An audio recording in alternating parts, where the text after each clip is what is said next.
नमस्कार साथियों, कैसे हैं आप लोग? आशा करता हूँ कि आप लोग ठीक होंगे। और आपकी जो आज की कक्षा है, वह हिंदी भाषा से संबंधित है। ये मैं रीड के पुराने पेपर करा रहा हूँ। हिंदी भाषा, ये लैंग्वेज सेकंड जिसने सेलेक्ट किया होगा हिंदी को, उसके लिए ये कक्षा बहुत ही महत्वपूर्ण है। चाहे आप सेकंड सेलेक्ट किए हों, चाहे फर्स्ट सेलेक्ट किए हों, दोनों लोग इसे देख सकते हैं, क्योंकि इसी स्तर की हिंदी उसमें पूछी जाती है। तो आइए देखते हैं, सबसे पहला प्रश्न आपकी स्क्रीन पर। फटाफट हम लोग 30 प्रश्न करेंगे। शिक्षण में सबसे महत्वपूर्ण कार्य क्या है? ठीक है, एक शिक्षक के तौर पर आपको क्या लगता है कि शिक्षण में सबसे पहले क्या करना चाहिए आपको? क्या विषय का निर्धारण करना चाहिए, बिंदु का निर्धारण करना चाहिए, उद्देश्य का निर्धारण करना चाहिए, या समय का निर्धारण करना चाहिए? ठीक है, तो विषय का निर्धारण, बिंदु का निर्धारण, समय का निर्धारण और उद्देश्य का निर्धारण। तो जब हम कोई कार्य करने जाते हैं तो सबसे पहले तो उसकी योजना बनाते हैं। ठीक है, योजना बनाते हैं तो फिर उसके बाद हम उद्देश्य तय करते हैं कि हम किस लिए कार्य कर रहे हैं। तो शिक्षण भी एक तरह का कार्य है। एक भले ही प्रेस्टिजियस वर्क है, लेकिन है तो एक वर्क ही। तो इसका सबसे पहला ऑप्शन क्या हो जाएगा? सही ऑप्शन आपको क्या हो जाएगा? उद्देश्य निर्धारण। ठीक है, आप देख सकते हैं कि शिक्षक को बहुत सारे कार्य करने होते हैं। उसे कक्षा संगठित करना होता है, व्यवस्थित करना होता है, पाठ्य वस्तु एवं कार्यों का विश्लेषण करना होता है, सीखने संबंधी समस्याओं का निराकरण करना होता है, छात्रों के शैक्षिक योग्यताओं का मूल्यांकन करना होता है, सुनिश्चित विधियों के माध्यम से शिक्षण एवं उद्देश्यों की प्राप्ति हेतु पाठ्यक्रम का निर्धारण करना होता है। तो बहुत सारे कार्य होते हैं उसके, लेकिन सबसे पहला जो कार्य है, सबसे महत्वपूर्ण है उद्देश्यों का निर्धारण, कि शिक्षक कार्य किस लिए कर रहा है, पढ़ा क्यों रहा है। ठीक है, अगला प्रश्न आपकी स्क्रीन पर।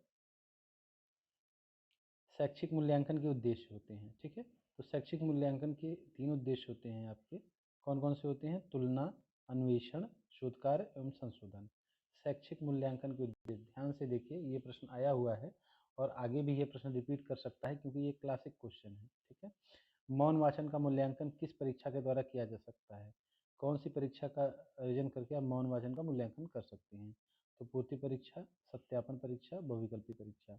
मौन वाचन, जिसको हम गहन वाचन भी कहते हैं, इसे हम इन तीनों माध्यमों से इसका परीक्षण कर सकते हैं। ठीक है, अगला प्रश्न। निदान की परीक्षण विधि के प्रकार होते हैं। निदान के परीक्षण विधि के प्रकार कितने होते हैं? निदान क्या होता है? जब हम किसी छात्र की समस्याओं का पता लगाते हैं तो डायग्नोसिस होता है, निदानात्मक विधि होती है। तो इसके परीक्षण के प्रकार कितने होते हैं? कितने प्रकार होते हैं? 2 प्रकार होते हैं। शिक्षार्थियों के सतत एवं समग्र मूल्यांकन, सीसीई, सतत एवं व्यापक मूल्यांकन की बात कर रहे हैं। कॉन्टिन्यूस एंड कॉम्प्रिहेंसिव एवेल्युएशन की बात कर रहे हैं।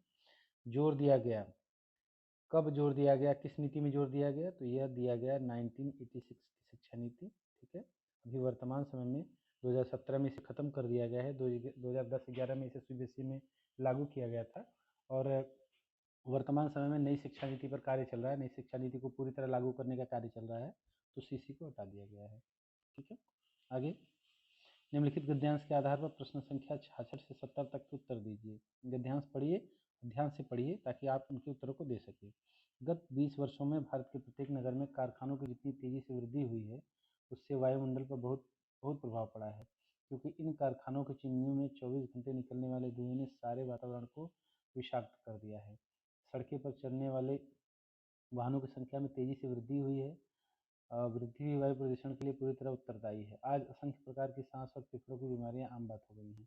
बढ़ती हुई जनसंख्या, लोगों का शहरों की ओर पलायन भी है प्रत्यक्ष रूप से प्रदूषण का कारण है। शहरों की बढ़ती जनसंख्या के लिए सुविधाएं जुटाने के लिए वृक्षों और वनों को भी निरंतर काटा जा रहा है। ठीक है, इससे पद्यांश को पढ़ने के बाद आपको लगा होगा कि यह एक तरह का, जो आपका ये गद्यांश है, ये एक तरह का क्या है? एक तरह का पर्यावरण से संबंधित है, इको फ्रेंडली से संबंधित है। तो पर्यावरण से चीज़ें दी गई हुई हैं कि प्रदूषण आप कैसे कैसे कैसे प्रदूषण फैल रहा है और आपको क्या करना चाहिए। ठीक है, तो वैसे इसको ध्यान में रखिए और आगे प्रश्न को देखते हैं। उपयुक्त गद्यांश में तद्भव शब्द है। ठीक है, तद्भव शब्द धुएं, वृद्धि, वायु और प्रदूषण। ठीक है, तद्भव, धुआं तद्भव शब्द है। ठीक है, और सारे शब्द क्या है? तत्सम है। अगला प्रश्न। इकारांश शब्द से निर्मित बहुवचन शब्द है। इकारांश शब्द से निर्मित बहुवचन शब्द कौन सा है? तो उत्तरदायी उकारांत है, सुविधाएं उकारांत है, और सांस आकारांत है, जबकि बीमारियां क्या है, इकारांत है। ठीक है, तो बी विकल्प सही हो जाएगा। क्रिया विशेषण है तेजी से होने वाली वृद्धि, फेफड़ों की बीमारियां, शहरों की ओर पलायन निरंतर काटा जा रहा है। ठीक है, तो क्रिया का विशेषण कौन बताया जा रहा है, निरंतर काटा जा रहा है, तो डी वाला आपका ऑप्शन सही हो जाएगा। ठीक है, अगला प्रश्न है निम्नलिखित में से सर्वनामिक विशेषण कौन सा है। तो सर्वनामिक विशेषण कौन सा है, पहला है इन कारखानों, 24 घंटे, गत 20 वर्षों, असंख्य। ठीक है, तो इन कारखानों ये क्या है, सर्वनामिक विशेषण है। ऐसे सर्वनाम शब्द जो संज्ञा से पहले आकर उस संज्ञा शब्द की विशेषण की तरह विशेषता बताते हैं, तो सार्वनामिक विशेषण कहलाते हैं। जैसे मेरी पुस्तक, कोई बालक, किसी का महल, वह लड़का, या फला फला। ठीक है, निम्नलिखित में से कौन सा अपूर्ण वर्तमान का प्रयोग है। अपूर्ण वर्तमान का प्रयोग कौन है, अपूर्ण वर्तमान जैसे आम बात हो गई है, वनों को भी निरंतर काटा जा रहा है, वायुमंडल पर बहुत प्रभाव पड़ा है, सारे वातावरण को विषाक्त बना दिया गया है। तो इसका आंसर क्या होगा, वनों को भी निरंतर काटा जा रहा है। अगला प्रश्न आप देख सकते हैं, एक काव्यांश है और इसे पढ़ने के बाद आपको उत्तर बताना है। ठीक है, ये कविता है, ध्यान से पढ़िए। देखिए, थूके मुझ पर त्रैलोक के भले ही थूके, जो कोई कह सके कहे क्यों चूके, छीने न मात्र पद किंतु भरत का मुझसे, हे राम दुहाई करूं और क्या तुझसे, कहते आते थे यहीं अभी नरदेही, माता न कुमाता पुत्र कुपुत्र भले ही, अब कहे सभी यह हाय विरुद्ध विधाता, है पुत्र ही पुत्र रहे माता कुमाता, बस मैंने इसका बाह्य मात्र ही देखा, दृढ़ हृदय न देखा मृदुल गात्र की देखा। ठीक है, तो ये जो प्रसंग है ये रामायण से है। रामायण की भाषा वो संस्कृत नहीं है, ये हिंदी भाषा में आपको लिखी गई है। तो प्रसंग भरत को राज सिंहासन देने से है। ठीक है, कैकेयी ने जिद करके भरत को राज सिंहासन दे दिया था। तो आपको उस बात को ध्यान में रखकर प्रश्नों को देखना है और थोड़ा सा पैसेज को भी बार बार देखते चलना है। ठीक है, पहला प्रश्न ध्यान से देखेंगे, कैकेयी की किस मानसिक दशा की अभिव्यक्ति उपयुक्त काव्यांश में हो रही है। चिंता, पश्चाताप और ग्लानि, पुत्र प्रेम और क्रोध। ठीक है, तो कैकेयी की किस मानसिक दशा की बात हो रही है, पश्चाताप और ग्लानि, क्योंकि भरत ने राज सिंहासन लेने से मना कर दिया था। ठीक है, उपयुक्त काव्यांश का मूल भाव है, छीने न मात्र पद किंतु भारत का मुझसे। ठीक है, उपयुक्त जो पद्यांश है ये किससे संबंधित है, कहते आए थे अभी यह निर्देही, जो कोई जो कह सके बस मैंने इसका बाह्य मात्र ही देखा।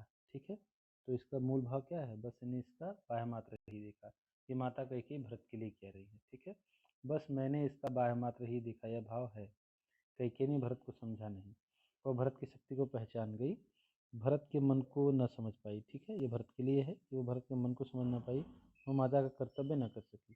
तो सी वाला इसका ऑप्शन सही हो जाएगा कि वह भरत के मन को न समझ सकी। ठीक है, माता का कर्तव्य तो उन्होंने निभाया। ठीक है, अगला प्रश्न है, इस काव्यांश का मूल विचार है पुत्र पुत्र ही रहे माता को माता, अब कहे सब यही यह हाय विरुद्ध विधाता, हे राम भारत को क्षमा करिए, हे राम दुहाई करूँ और क्या तुझसे। ठीक है, इसका मूल विचार क्या है, तो इसका मूल विचार ये है कि इसमें माता जो है ये पश्चाताप कर रही है भरत को राज सिंहासन दिलवाने के पश्चात।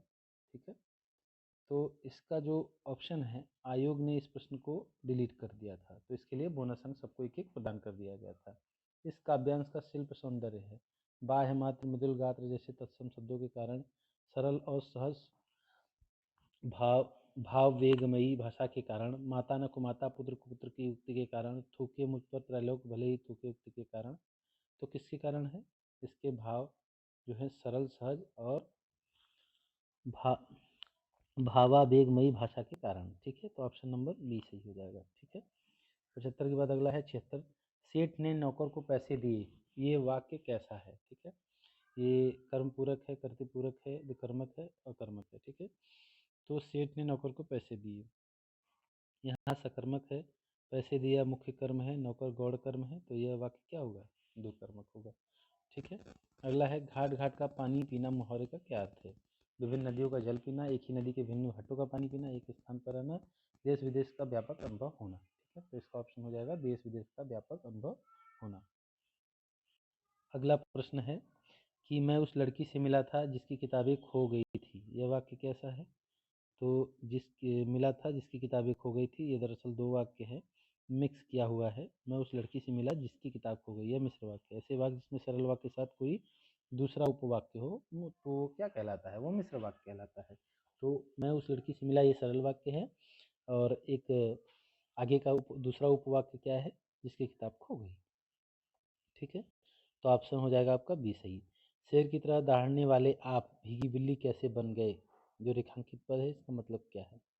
ठीक है, तो विशेषण पदबंध है, सर्वनाम पदबंध है, संज्ञा पदबंध है, क्रिया पदबंध है। तो ये आपका सर्वनाम पदबंध है। ठीक है, क्योंकि आप जो है निजवाचक सर्वनाम है, जैसा कि आप जानती हैं। अगला प्रश्न है, अपराधी ने सारी बातें साफ साफ कह दी। वाक्य में साफ साफ अव्यय है।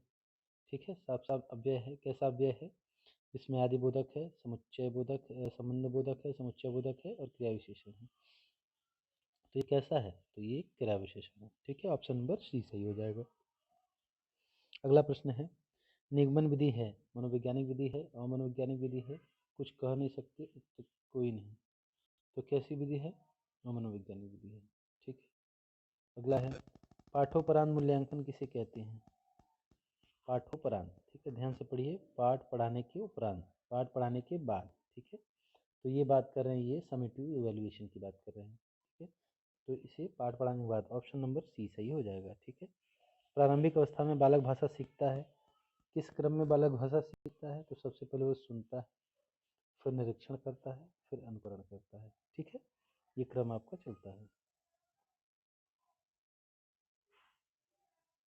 अगला प्रश्न है,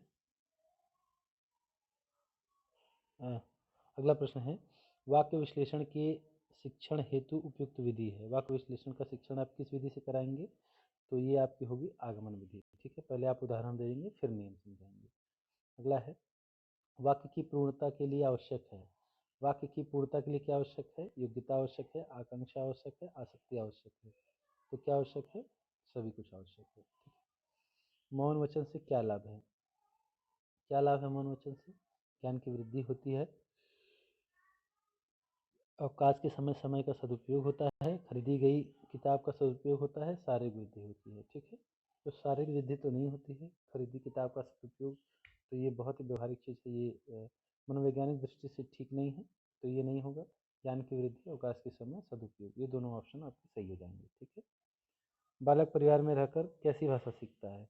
तो बालक जो परिवार में रहता है, परिवार वालों के साथ मिलकर वो बोलचाल की भाषा सीखता है। ठीक है, अगला प्रश्न है, समतल पर बिखरी सामग्री को बहुत तेज प्रकाश पर्दे पर प्रतिबिंबित किया जा सकता है। कोई समतल पर सामग्री रखी है प्लेन पर, उसे अगर आप तेज प्रकाश मारेंगे तो किस हिसाब से उसे आप इमेज उसका बना सकते हैं, प्रतिबिंबित कैसे कर सकते हैं? कैसे कर सकते हैं? एपिडायस्कोप के माध्यम से कर सकते हैं। ठीक है, एपिडायस्कोप एक उपकरण होता है। अगला है, श्रव्य दृश्य सामग्री की आवश्यकता निम्न में से किस विधि के लिए आवश्यक है? ये ऑडियो विजुअल मेथड की बात कर रहे हैं, श्रव्य दृश्य सामग्री की बात कर रहे हैं। तो किसके लिए आवश्यक है? तो ये व्याख्यान विधि के लिए बहुत आवश्यक है। ठीक है, सॉरी, ये नहीं आवश्यक है, तो व्याख्यान विधि के लिए नहीं आवश्यक। ठीक, निम्न में से प्रक्षेपित सामग्री नहीं है, प्रोजेक्टिव की बात कर रहे हैं। ठीक है, जिसे आप दीवार पे या स्क्रीन पर ऐसे भेजते हैं। प्रोजेक्टिव सामग्री क्या नहीं है? फिल्म है, फिल्म को देखते हैं प्रोजेक्ट करके, ओपेक प्रोजेक्शन ये है। फिल्म खंड है, बुलेटिन बोर्ड नहीं है। ठीक है, ये स्लाइड की तरह होता है।